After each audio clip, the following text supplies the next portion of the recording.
Hey, welcome to Off the Grid. I want to show you something. I'm standing here in the middle of a stream bed that's about 200 yards from our house. And take a look at this. I want you to look right here underneath this rock. Look at that. We've got water. Now this is our stream. And right now, this stream is filling a 600-gallon water tank. It's putting water in Karen's washing machine, and it's spinning an electric turbine. And all of that's happening right now, and it's all happening at the same time. Now, it's not happening here. It's happening uphill.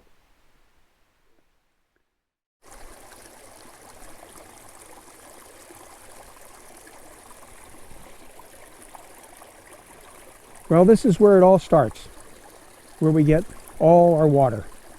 Now we're about a quarter mile up the mountain from our cabin, and this stream pops out of the ground from a spring about 100 feet up the hill. And it runs all year round. It never stops, even in drought years.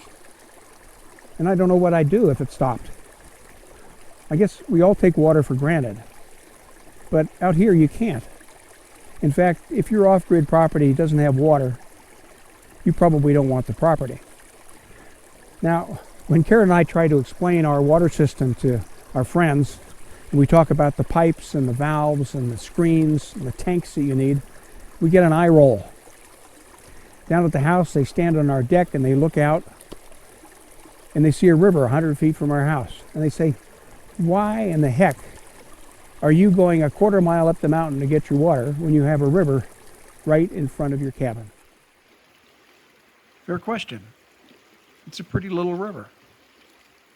But we've got an elevation difference. Our cabin is 30 feet above the stream. So we need a pump. And pumps need electricity. And off the grid, well, we don't have a lot to spare. And it's not always a pretty little river either. After a storm, it can get pretty gnarly. Water like this would rip out a water collection system and clog our water filters.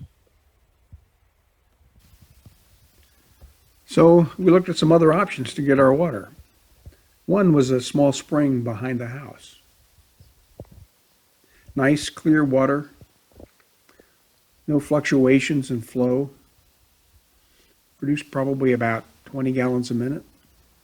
But again, no elevation. So we'd still need a pump. Notice how I keep repeating the word elevation? That's because the secret to free water pressure is elevation. The higher you go, the more pressure you get. So let's take a walk. Now, climbing a mountain isn't the only way to get your water. You could dig a well.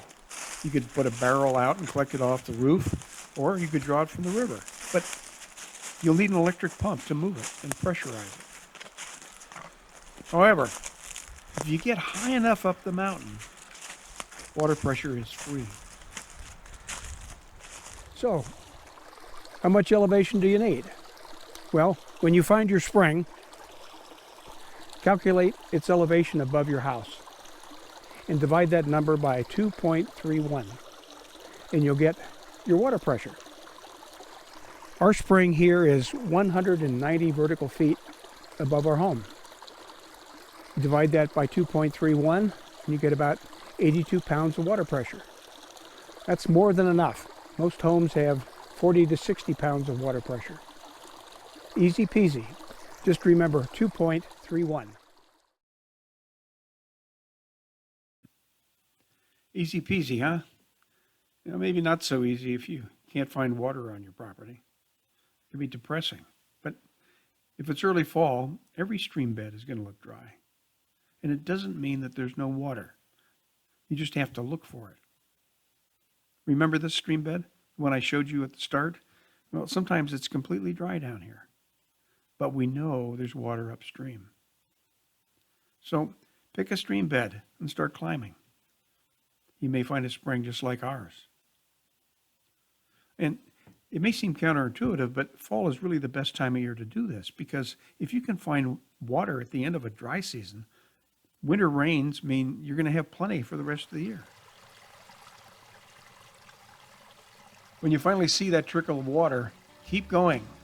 You need elevation for water pressure, and you need good soil so the water doesn't just disappear into the ground.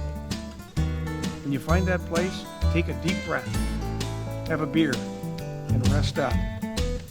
Because in our next episode, this is where we're going to build a dam, bury pipes, and deliver water to the cabin. We'll see you then.